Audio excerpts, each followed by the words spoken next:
Assalamualaikum warahmatullahi wabarakatuh. Perkenalkan, nama saya Dita Amelia Putri, Unit Kerja Pendidikan Ekonomi FKIP Universitas Siliwangi. Izinkan saya untuk menyampaikan lesson learn agenda 3, apa yang sudah saya pelajari dari agenda 3 ini. Materi yang akan dibahas yang pertama adalah manajemen ASN. Apa itu manajemen ASN? Manajemen ASN adalah pengelolaan ASN untuk menghasilkan pegawai yang profesional, memiliki nilai dasar, etika profesi, bebas dari intervensi politik, dan bersih dari praktik KKN. Profesional artinya ya, seorang individu atau kita sebagai dosen harus memiliki kompetensi, etika, dan integritas dalam menjalankan tugasnya sebagai ASN. Dosen diharapkan untuk memberikan pelayanan publik yang berkualitas, menjaga netralitas, serta berkontribusi pada efisiensi dan efektivitas pemerintahan dan juga instansi. Itu arti dari profesional. Jadi harus sesuai dengan profesi kita. Dosen harus bertanggung jawab terhadap tugasnya. Kemudian, tentu dosen juga harus memiliki nilai-nilai dasar dan juga harus memiliki etika profesi. Ya, etika profesi ini mencakup prinsip-prinsip moral yang mengatur perilaku aparatur sipil negara, termasuk tadi ya akuntabilitas, transparansi, dan juga komitmen terhadap kepentingan publik. Etika ini sih sangat penting ya untuk membangun kepercayaan masyarakat dan memastikan bahwa pelayanan publik dijalankan dengan baik dan adil. Selanjutnya, apa itu bebas dari intervensi politik? Nah, artinya ya, ASN ini harus menjalankan tugasnya tanpa ada tekanan atau pengaruh dari pihak politik. Ya, ini penting. Untuk apa? Ya, untuk menjaga netralitas, profesionalisme, dan keadilan dalam pelayanan publik. Ya. Nah, dengan menghindari intervensi politik, ASN tentunya dapat fokus ya terhadap kepentingan masyarakat dan implementasi kebijakan secara efektif. Seperti itu. Lalu yang terakhir tentu harus bersih dari praktik KKN ya. Nah, kita akan lanjutkan.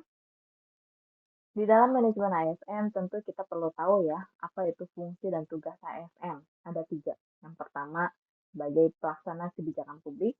Yang kedua, pelayan publik. Yang ketiga, pemersatu bangsa dan perekat. Saya berikan contoh ya dari masing-masing fungsi dan tugas ASN. Pelaksanaan kebijakan publik ya. Artinya, kalau saya sebagai dosen harus berperan dalam merancang kurikulum yang sesuai dengan kebijakan pendidikan nasional.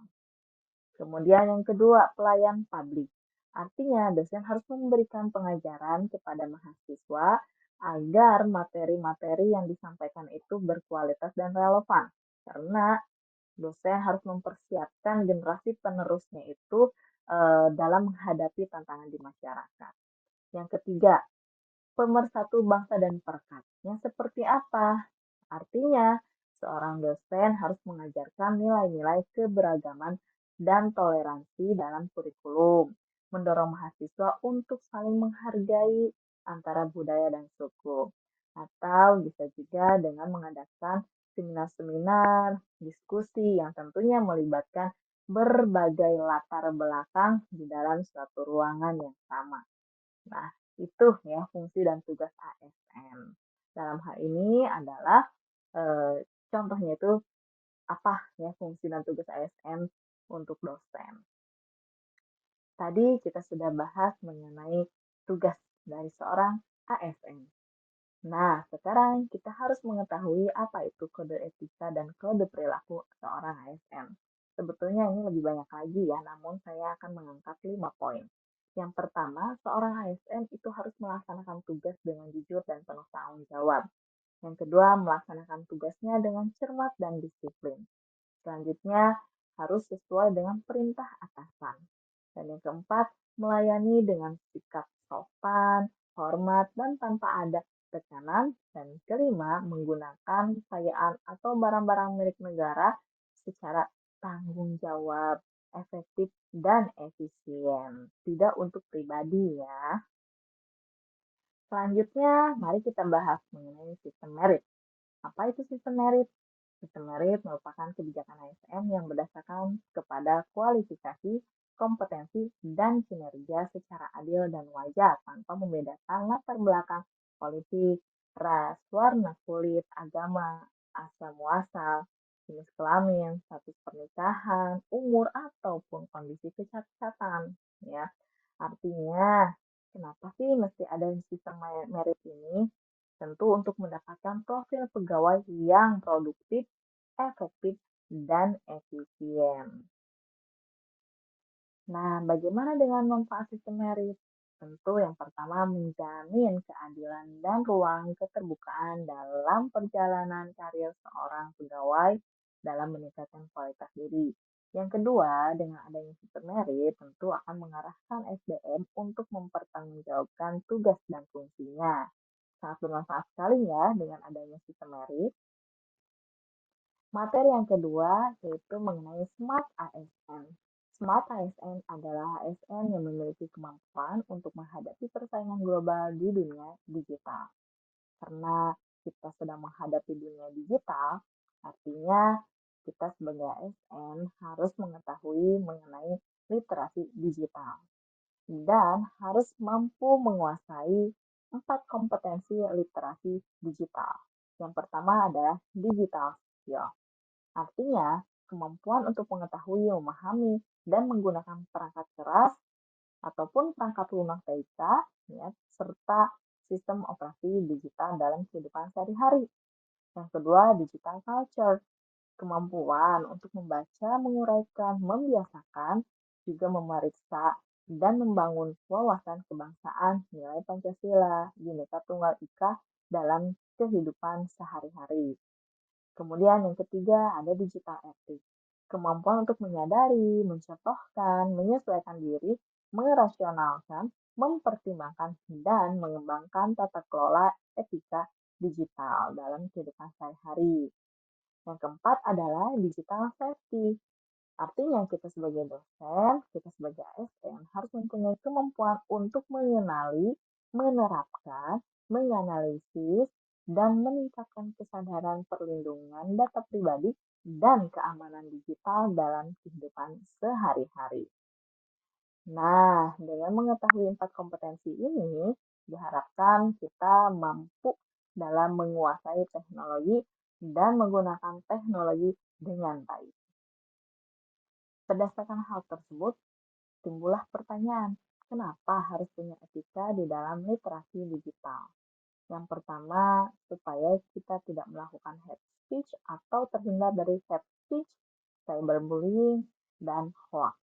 Artinya kita harus pintar dalam berteknologi. Sehingga diharapkan ASN itu mampu mengikuti dan beradaptasi dengan perubahan transformasi digital yang berlangsung sangat cepat. Selanjutnya, ada profil Smart ASN. ASN harus memiliki integritas, nasionalisme, wawasan global, penggunaan IT dan bahasa asing, hospitality, networking, dan entrepreneurship. Nah, lalu berdasarkan materi manajemen ASN, apa sih pembelajaran yang dapat kita ambil? Yang pertama, tentunya kita atau saya memahami bagaimana kedudukan, kewajiban, hak, dan tanggung jawab serta etika perilaku sebagai ASN. Yang kedua, saya juga dapat memahami bagaimana sih penggunaan sistem merit dalam pengelolaan ASN. Nah, selain itu, saya memahami bagaimana mekanisme pengelolaan ASN. Setelah memahami materi mengenai manajemen ASN, saya akan mengimplementasikan kompetensi-kompetensi yang terdapat di dalam manajemen ASN. Yang pertama, kompetensi teknis. Saya akan bekerja sama dengan dosen ataupun staf dalam mencapai tujuan akademik dan tujuan administrasi.